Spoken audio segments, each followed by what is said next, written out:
Sekaliku persiapan pensiun, ceritaku kali ini berkenaan dengan perjalanan menuju kebun rokan Empat Kutu. Perjalanan yang berat, kondisi fisik yang tidak fit, serta kekurangan nutrisi.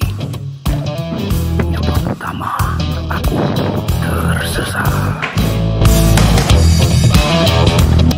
Inilah perjalananku ke rokan Empat Kutu sebelum tersesat.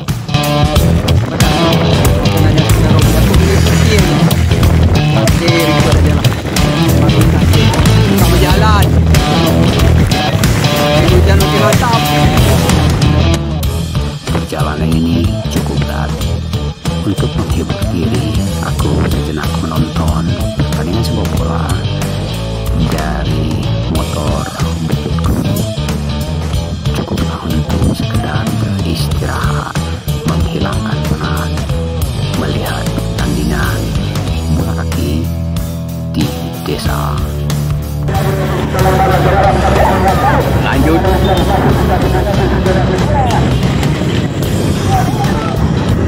Amin. Aku melanjutkan perjalanan dalam keadaan gerimis, tidak peduli tentang letih, tidak peduli tentang sakitnya badan, tidak peduli tentang kesehatan. Semangatku cukup kuat. Aku yakin Allah melindungi.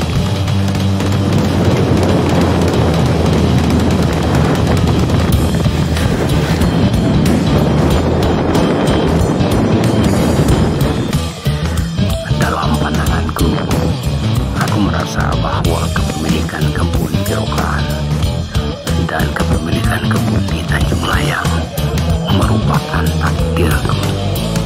Aku memang diciptakan Allah untuk bekerja sebagai ASN dan bekerja sebagai petani. Sebagai seorang muslim, aku hanya mengikuti apa yang diinginkan Allah terhadap diriku.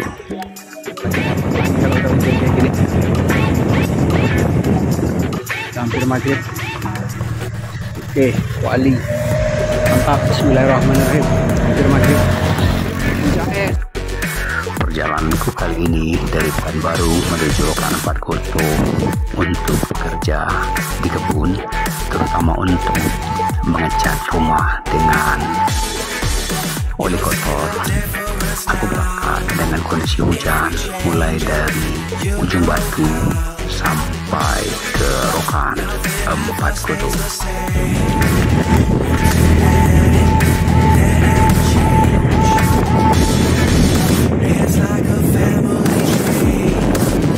Oke bos, maghrib bos.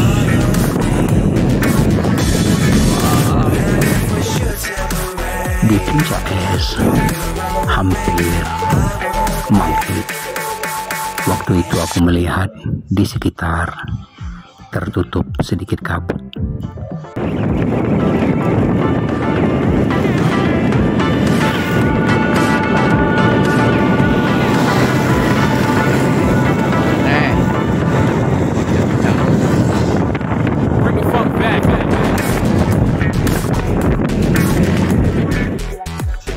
Terus melanjutkan perjalanan dengan harapan ketika berada di Kutu Ruang, hujan telah berhenti.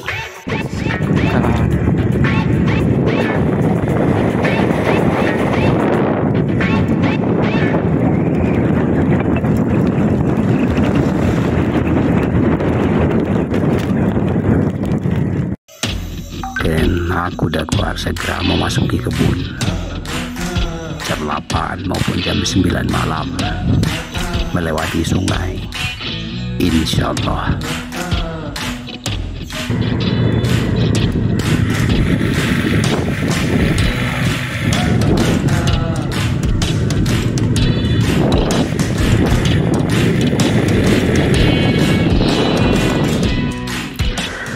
Caraku beristirahat adalah dengan melihat di sekitar perjalanan, melihat pemandangan, memandang cuaca yang menarik, dan sekali-sekali melihat lingkungan masyarakatnya.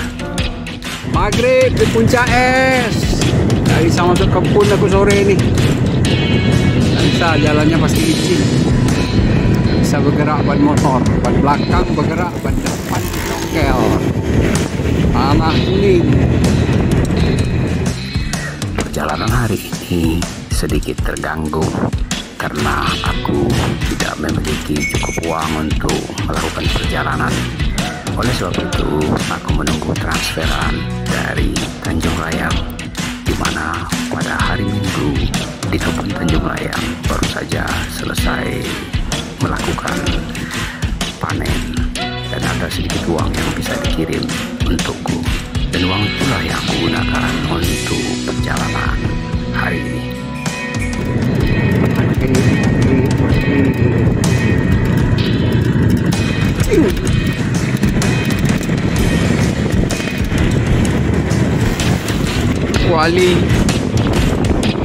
Wali kotor.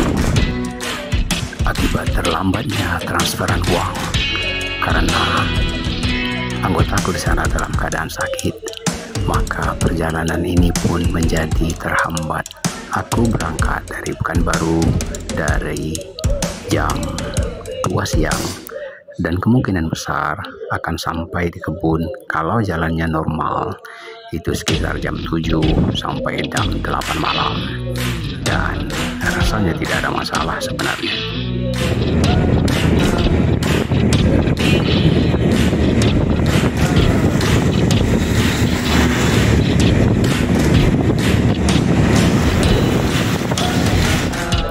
Aku membayangkan memasuki kebun dalam keadaan gelap jam 7 atau jam 8 malam, melewati sungai yang airnya hanya semata kaki atau lebih. Terbayang olehku bagaimana anakku Eta Karinai merasa sangat takut ketika aku bawa ke kebun dalam keadaan gelap dan tanpa lampu. Malam ini kalau jalannya lurus, maksudnya lurus, tidak terlalu banyak hambatan, aku akan memasuki kebun sendirian. Jalan ke kebun kita ketutup. Salah satunya orang bikin jalan baru, Kapator. Inilah cuplikan kenanganku bersama anakku Aisyah Nebula Karenai memasuki kebun ketika sore hari.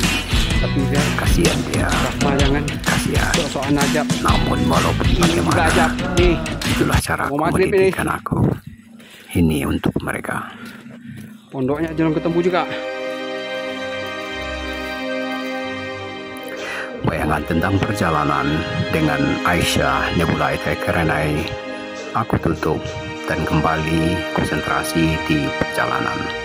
Perjalanan ini sangat melelahkan karena berangkat di siang hari dan kemungkinan besar tidak mungkin sampai ke kebun. Tentu singgah di masjid atau di musola untuk tidur dan beristirahat. Tidur di masjid dan di musola tidaklah sama dengan tidur di rumah sendiri.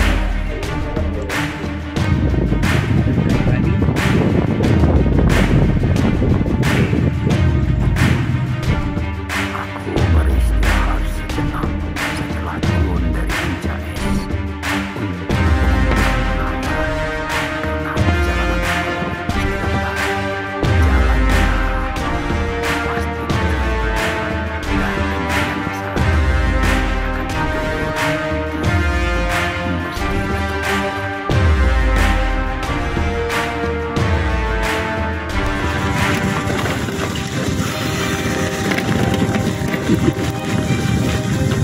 Lumayan ada batunya.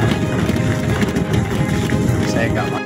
Ternyata dugaanku benar, jalan licin dan tidak mungkin dilanjutkan. Karena akan dilanjutkan, tidak juga akan sampai. Ban belakang berputar, ban depan tidak berputar sama sekali, dan harus dicongkel, dan dicongkel. Congkel lagi jalan. Congkel gitu. Setelah tidur dan beristirahat di sebuah musola di dekat komplek rumah temanku, Aku pagi harinya dan teman-teman melanjutkan perjalanan dengan membawa beberapa puluh buah bibit sawit. Inilah perjalananku kali ini, dan inilah pengalamanku yang indah semasa masih ada umur.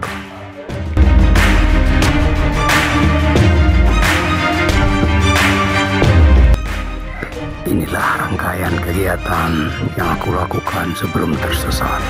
Badanku benar-benar letih, fokusku terjauh. Perjalanan ini melelahkan, dan aku tidak ingat jalan menuju gubukku.